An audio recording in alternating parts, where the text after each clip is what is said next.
Welcome to episode 29 of Inside Politics, for teens, by teens, where I explore the politics and issues impacting our generation. I'm your host, Christina Lee, and today I'm focusing on the intersection of technology and policy. For this, I've invited Chanell Daniels, who works in tech policy and crisis response. She's previously worked with the UN, EU, and UK governments, and she's currently working at Facebook. Chanell, thank you so much for joining me here today. No, it's a pleasure. Thank you for inviting me. Of course.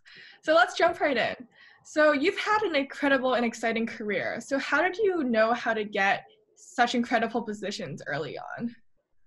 I think for me personally, I go where I'm interested in. So it's quite varied, but it's essentially I read a lot of the news, and I guess like most people, I care about different things in the world. I get very passionate about the problems in the world too, and so when I see something that I really care about, it's like, actually, how can I help to fix that and work on that? And so I throw a lot of blanket applications out and see which one hits, essentially. And I think that's the cool thing, is that when it's working in areas that relate to policy, like every experience that anyone's had is going to be relevant in some respect for something. So yeah. Understood. So what do you see technology's role as in public policy and political and crisis management? It's well, with technology, I guess like the way that I see it and I approach it, especially with working in like the social media space, is that it becomes a mirror of a lot of what you see in society generally. So on the one hand, it's like when it comes think about the policy aspects of it, like it's really about, with policy, I guess seeing policy as being this battle between different interests, right? And like whose interests are going to be reflected as the norm, whose interests are going to be disallowed, et cetera, because there's typically interests between different constituencies, different people, different kind of industries, etc., don't always align. So it becomes this mirror in that respect of a society, in that how you're able to kind of balance those different interests, and also like how you're able to protect people, because a lot of what I do in terms of crisis response comes down to a lot of things about protecting people as well, protecting safety, protecting kind of, it could be protecting your data, it could be protecting your privacy. Like a lot of those comes down to also like the consumer protection aspects too. Understood. So I guess on the other side of things, how does policy govern technology? So on the other side, like it becomes like what is allowed, because the interesting thing about technology is that it goes at such a fast pace, because it's like trying things that are new. It's still a lot of technology development it's very much experimental until it does become the norm, and policy needs to be able to keep up with that. So you have with policy, it becomes like what's allowed in this kind of innovation space and what's not allowed. What risks are seen as being legitimate risks that a society or a government or a group of people are willing to accept, and what risks are they not willing to accept. So it sets the kind of parameters in which anything can evolve, but also in how anything can operate. And because of the way it works, typically policy tends to be a little bit behind in terms of what's actually achievable. If you think about just innovation, like trying to do something new and thinking, oh, this is great. In a lot of ways, this helps to fix like problem X and Y. And it could also cause the kind of unintended consequence of another kind of pool of problems. And this is especially the type of things that policy needs to be very adaptable to be able to manage. Understood. So I guess as technology keeps becoming more innovative, do you see the importance of this sort of regulatory technology policy growing? Yes, definitely. And I think, and of course, I appreciate that there's a very wide range of views. I think with my background coming from governments, especially kind of the international affairs, international relations side of governance, and especially when it comes down to protection of people too. I see regulation as being very important because it's, as I mentioned, like different people will always have different interests. And I feel like government tends to be typically, not always, but typically, I do tend to feel like government tends to be the best. Like, I mean, they're the person that most people have actually given permission to be able to decide what works in their interest and what doesn't, and where those parameters should be. Yeah. So in that respect, I feel like regulation is very important. Not only in tech, I feel like it's important in everything that people rely on. Understood. So I know you talked about how there's like a little gap between when policy catches up to, I guess, regulating new technologies. So I guess like, what are the dangers of policy not being able to catch up to that gap? Well, I think it's how the kind of unintended side effects can actually spiral, I think. And so in which case, this could be, of course you will have, companies, and like, I'm sure every company everywhere, like they're working in what they see as being people's interests all the time.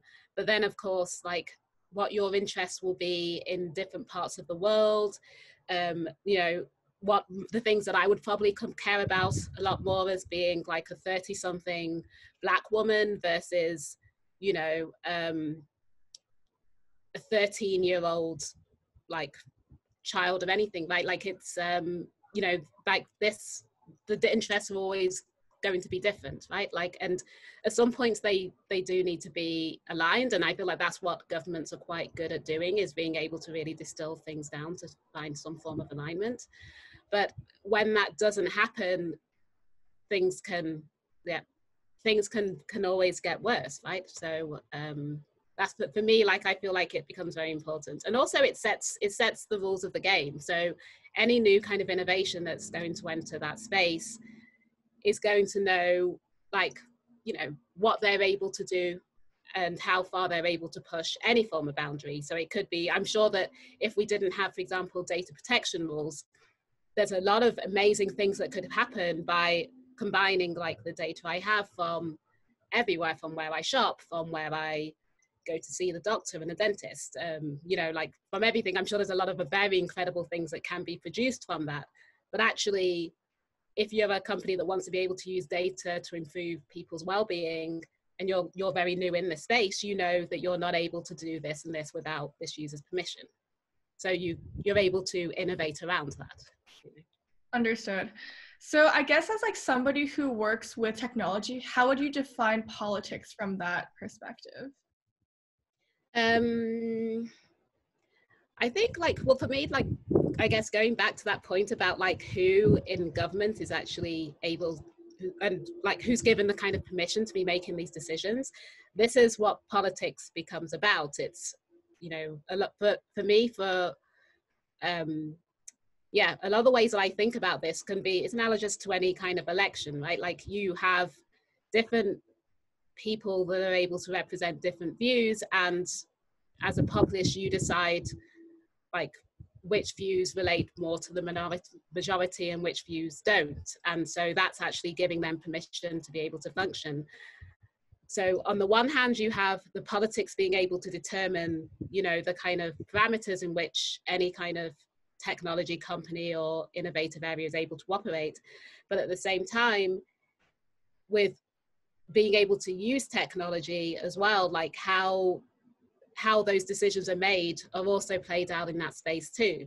And so again, it's about also being able to set the rules to say, this is what's allowed and this is what's not allowed in the way that you use technology to further political interests, for example.